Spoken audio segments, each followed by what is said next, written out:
But if they love you, they'll become really, really strong brand advocates for you and do a lot of your marketing for you.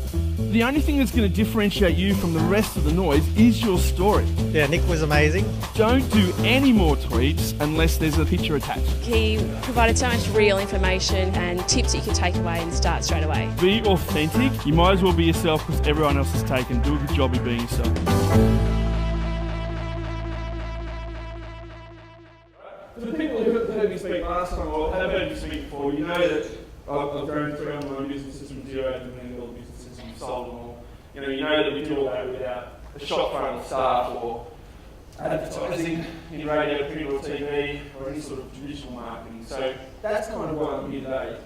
And hopefully I'll be able to impart some of that stuff onto you as well. Profiles, and the big question that people ask me who are in business or entrepreneurs like yourselves is, what is the one thing, the one secret, the one silver bullet, that's going to help me win on online or social or Facebook in general? And it's pretty simple for me. My key message all the time is to be authentic. If you're authentic and if you're authentic about yourself and where you project your business and where you project yourself as a business person, they'll either love you or they'll hate you. And if they love you, then great. If they hate you, that might be challenging, but at least you're being yourself. You won't have to remember 6 months down the track who you were trying to be and to who. Right? So just be authentic. One of the things that often people who speak, Facebook people speak in conferences like this, we always start with this slide, which is obviously my profile on the desktop and mobile version. The reason I want to show you this is because that authenticity is very real with me. Right? This is me. Okay? That is me. If I rock up here in a suit and tie, it's just not kind of congruous with me or with the business I work for. The CEO of the company I work for is 14 years younger than me, goes to work every day in jeans and hoodie. If I rock up in a suit, it's not quite right? The other thing is, this is my profile on Facebook, and this is the reason I get up and go to work. Straight up. These 3 beautiful but feral children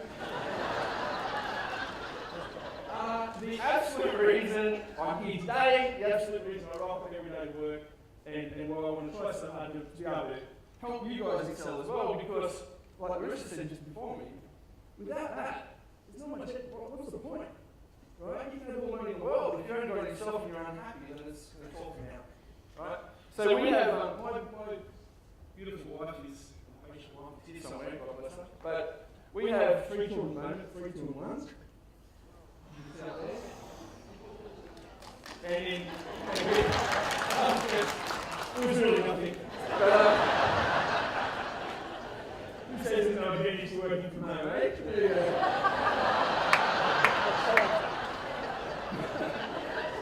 So we have 3 2 1, and in 11 weeks we'll have our 4th baby.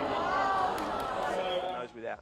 The number one rule, people say to me, what's the number one rule, number one takeaway for social media or for Facebook that you can give? And it's simple, it's be authentic.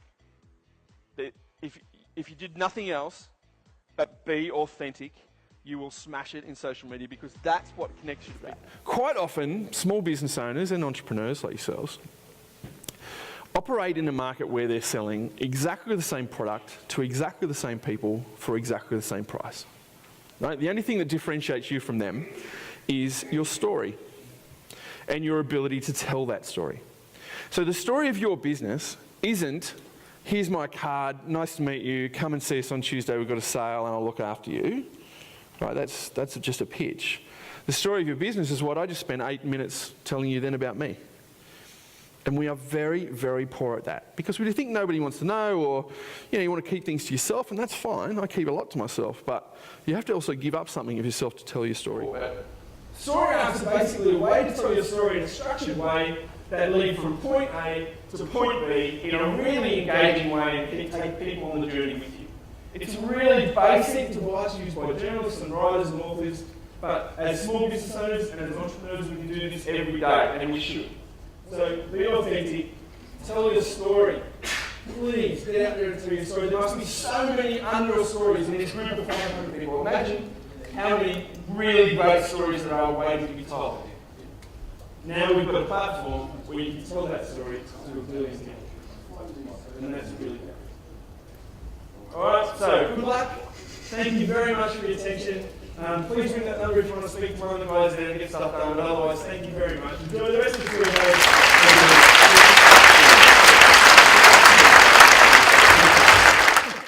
Are there any parents of young children here? Parents of children under 7 years old?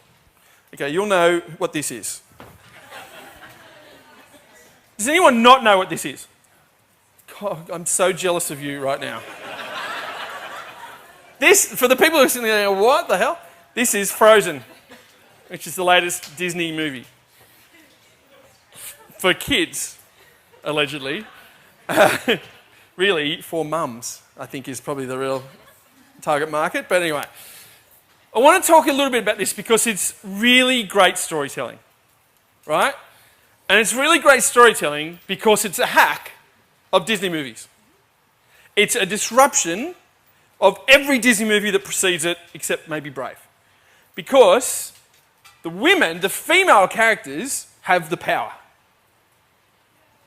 That never ever happens in Disney movies. The baddie is a dude. That never happens. It's always a woman. It's always a female character, is the Wicked Witch or the whatever.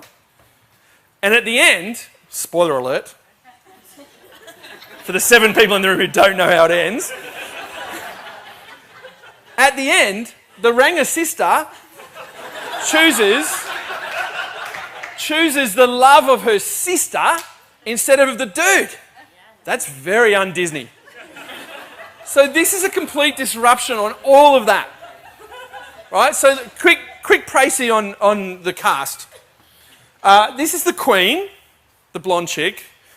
She's got some superpower, which is actually pretty awesome, but she's ashamed of it. And it caused some trouble. The Ranger sister is the real hero of the story, and she's the one you want to follow through. This douchebag on the end is the baddie, but you don't know it until right near the end. The other dude with the reindeer is the hero who you would normally, Disney-esque, would be the rescuer and the resolution of great storytelling, because they would get together, and they don't. And the reindeer doesn't really do very much. And this annoying little shit. The snowman is the Jar Jar Binks of Frozen. For the really nerdy people who know what I'm talking about. Completely unnecessary and kind of annoying, but a good storytelling device. And this is why.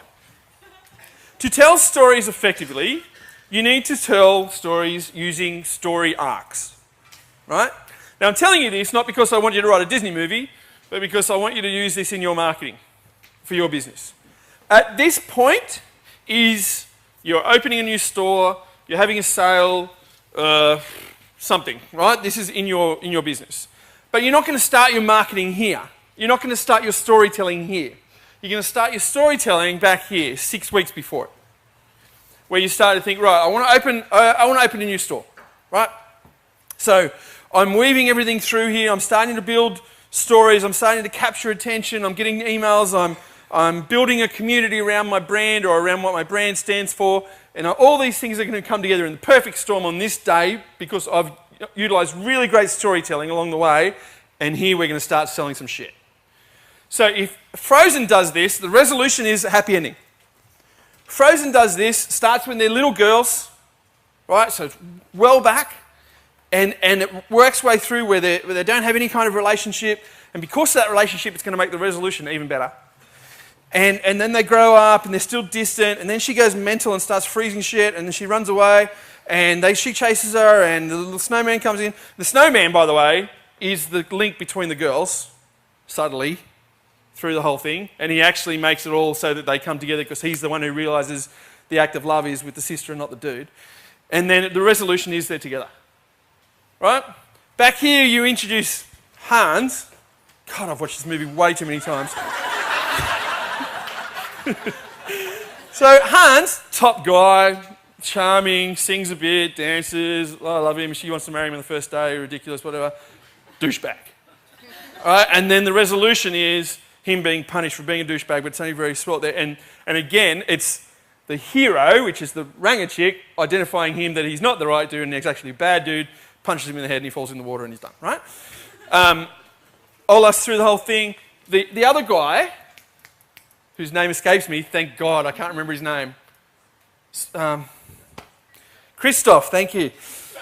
Christoph is actually part of the story too, because when they were little kids, the Ice Queen shoots the other one in the head and messes her up, and they take her to the trolls, and when they're at the trolls, old mate sees them at the trolls. So he already knows them, which is not explained in the story, which I think is a flaw. But anyway, as they then going all the way through, then down here, he doesn't appear again until down here as a grown-up. But he's also the one who can now save her, because now the Ice Queen shot the other chick in the heart, and it's like she's going to kill her. So he goes, no, dude, I've already seen someone fix this. Weird. So come with me, and the thing is, the resolution is here. Can you see how that storytelling, when you break it down, is fantastic storytelling. And we're around that all the time. You're a victim of that all the time. You know, Fox Sports, Cricket Australia sells tickets to you for that test, which starts down there, back here, 6 weeks before. By telling you about the new captain, by telling you about, there's trouble in the ranks, and the wives and girlfriends bullshit comes in here and whatever, and then it's all resolved on the first day of the test. We're all part of that. The Young and the Restless does the same thing. Back here, or what we're working towards, is Stephanie and Brick's wedding. Regis' wedding, I don't know. That's boldly beautiful. Oh, that's so sad that you've just outed yourself badly, but all right, that's bold and beautiful we're talking about. So, Stephanie and Ridge, if I haven't got that right? Yeah, Stephanie's mum though. So who would Stephanie be marrying? Stephanie was married to Eric. That'll do. Right, so you don't need to give me the whole thing. Stephanie and Eric are getting married, right? And so back here, the Longfall looks into the distance a few times, and there's trouble things, and here Stephanie's in a coma. Will she even be able to get to the wedding?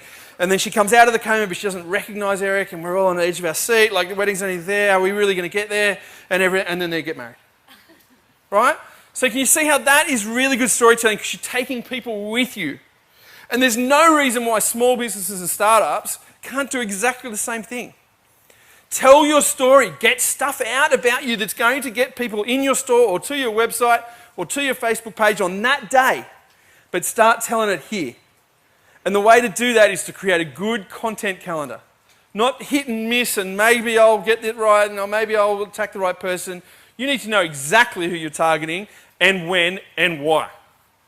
And we'll talk a lot more about that in a minute, but I just want to set up some good storytelling stuff there by promoting what is a very, very good piece of storytelling, but it's really annoying, and if you're a parent, you'll be singing those songs in the car on your own, I guarantee it, and it just makes you hate yourself. But anyway, that's Frozen.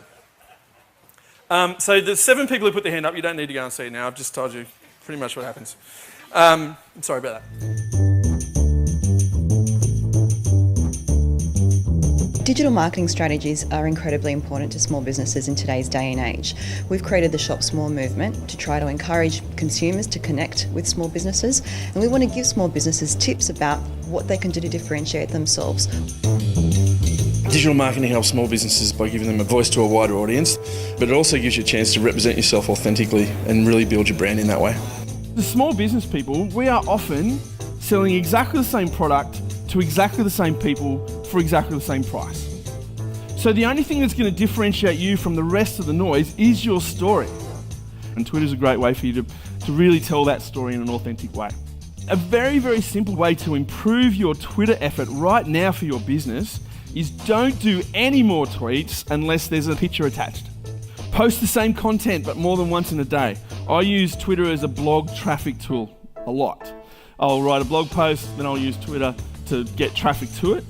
But I will probably do that 3 times through the day. So I might post at 8 a.m, 1 p.m, 10 p.m. That's when I know that I'll get around the globe eyes on it. But I will post it with the content, the tweet, just slightly different. Little bit different bit of storytelling each time, but the same link. Okay, and you can use then some of the retweets and some of the questions and some of the interaction that came from the first time or the first 2 times you posted it in the third one. Like, I've had heaps of good ideas from this so far today. Here's the link. The other way you can do this is by sidling up to a big event with lots of traffic on a hashtag, like Shop Small Event. any small business in the room that has a Twitter account and who hasn't tweeted something this morning and used that hashtag, you are doing yourself a tremendous disservice, if for no other reason than the few hundred people in here would have seen your business put up on the screen. If I had to put it all together into one short list, it would be authentic. Always concentrate on your authenticity because it is you and people will engage with that. Secondly is use imagery. Use lots and lots of images because people are more likely to share it and engage with it. And then the third is to use Twitter, for example, as a creation of a VIP list or a VIP group for your business.